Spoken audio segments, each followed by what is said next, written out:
I'm Kenneth, a relationship coach and a psychotherapist. Don't go through a breakup alone. Click on the link in the description below to get a one-on-one coaching with me, or go to my website, askcraig.net.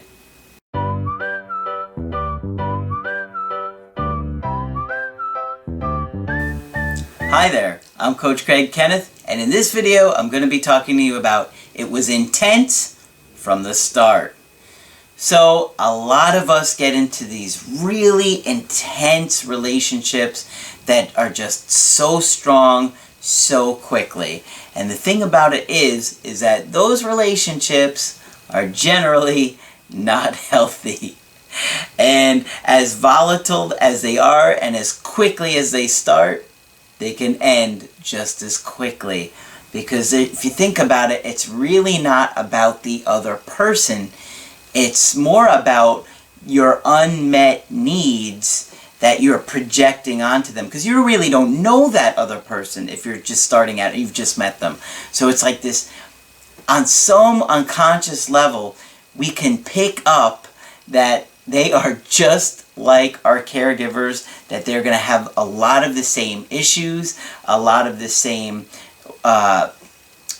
behaviors and attitudes, and there's just a lot going on, a lot below the surface that has just got you drawn to them like that.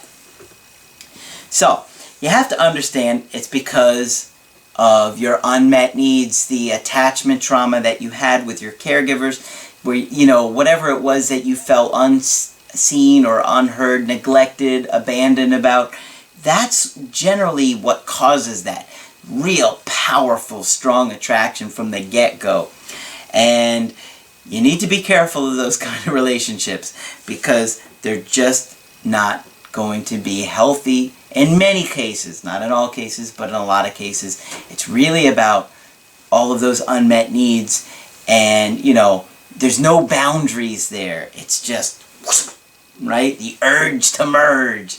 And it's just really unhealthy. So keep that in mind. I've got a really good email here that's going to help you see some of what I'm talking about. So, it says, let me just go ahead and get right into this email. It says, we met last November. It was love at first sight. From day one, we were inseparable, mainly at his request, and lived together 5 days a week. We had a very passionate, volatile relationship. This is exactly what I'm talking about.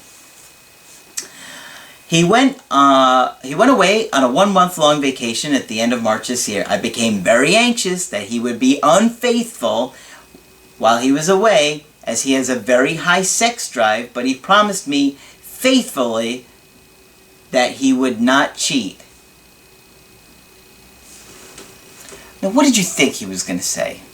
Yeah, I'm about to go on this big vacation for a month, and I'm going to cheat. Of course he's going to tell you he's not going to cheat. And the fact that your gut was telling you he's going to be unfaithful tells me of several things. One, you've grown up in an environment where you have not listened to your gut, where you have not listened to your instinct. You've suppressed your own instincts, and even though you know something's not right about the situation, you're ignoring it, just like you did in your childhood. You ignored things that were going on in your childhood. You probably did some reality distortion to help you cope and survive with whatever chaos was going on in your home. He returned at the end of April, and we had a very passionate homecoming night. Obviously. The next day he was like a different person, however, and he told me he had met someone else while in San Francisco and wanted to start a relationship with her. It's interesting, though. He didn't happen to mention that before he hooked up with her. Lots of integrity there, right? I'm going to hook up with you tonight, get what I want, and then tomorrow I'm going to tell you about somebody that I met that lives 8,000 miles away. Does that not tell you something right there? Somebody that has integrity is going to be upfront and honest about the situation, but he's not been upfront or honest about much, is my guess. He said he was going to be faithful. He wasn't. He comes back, he uses you, then he comes clean. Not okay. I don't like this kind of behavior, guys. Some of you guys may sit there and say, oh, okay, it's okay, whatever. No, I don't like it. And I'm going to call you out for it. Alright, so I handled the breakup calmly. He said he wanted us to remain friends, and I agreed. Again, suppressing your feelings, what you want. You're settling for friendship? I don't think so. You don't want friendship. We stayed in communication from the end of April to the end of August via phone, text, and we met up a couple of times for drinks. It was very amicable. I also did write him twice, handwritten letters. Obviously, you were following some other coach's advice before you came to mine, which I'm sure worked out quite well for you, those handwritten letters. In the first letter, I told him how much I missed him and how much he had hurt me. He doesn't care. In the second letter, at the end of July, I told him that I was ending communication with him as it was hurting me too much, knowing that we could only be friends. Now see, that's funny because you settled for friendship and you were okay with it before. Why? Because you thought you were going to manipulate him into coming back to you. That's why you did it. Think about it. You have to be honest with yourself. You were hoping that you could manipulate him into taking you back or working things out if you stayed friends. You're not being honest with yourself, and you're not being honest with him. And you don't want to be disconnected from how you're really feeling, okay? You're not going to feel good if you're disconnected from your own desires. So finally you ended it, so that's good.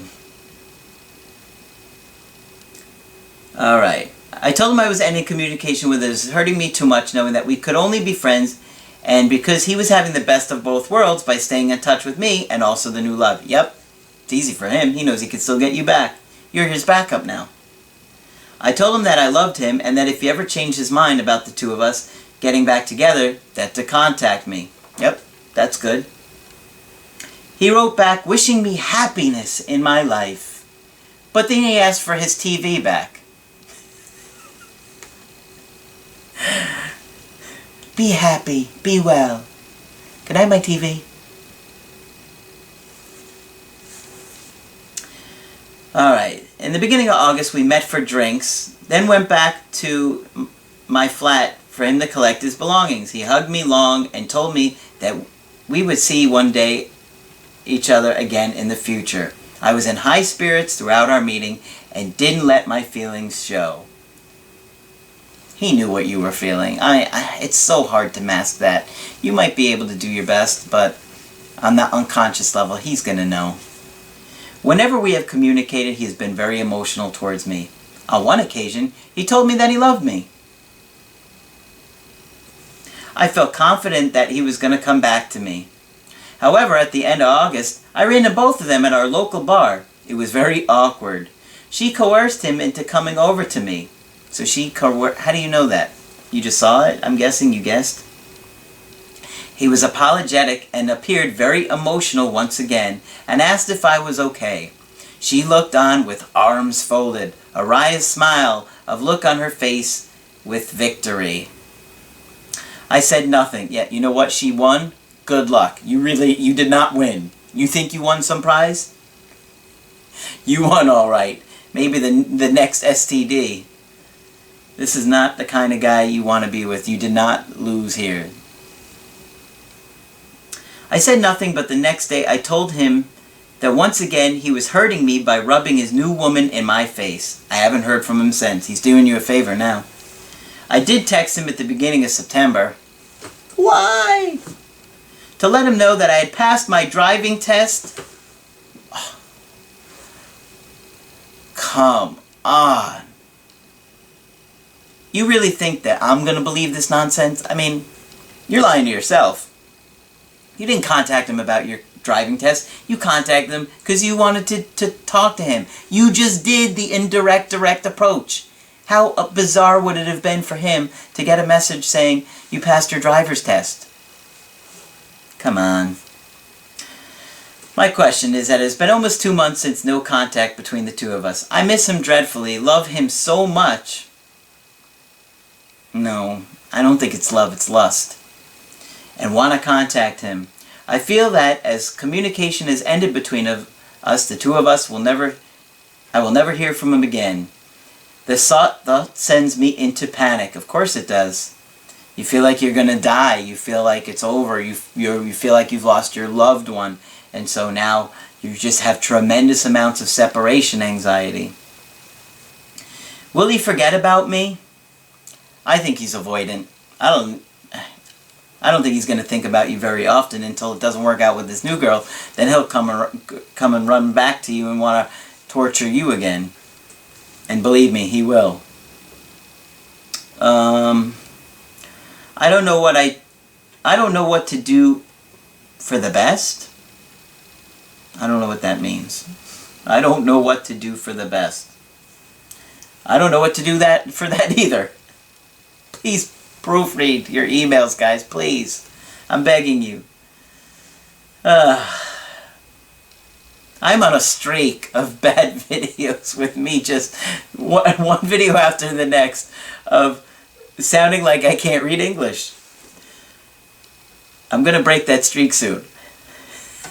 Maybe by the end of November. It's November 6th now.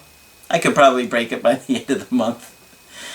He told me and he loved and he cared about me, and this I believe.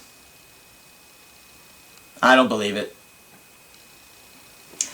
You think he loved and he cared about you? He went on a vacation and he cheated on you. Then he used you for sex when he came back, and then the next day he told you about this other woman. Don't you see how you're distorting reality here? Like you're really not accepting things the way they really are.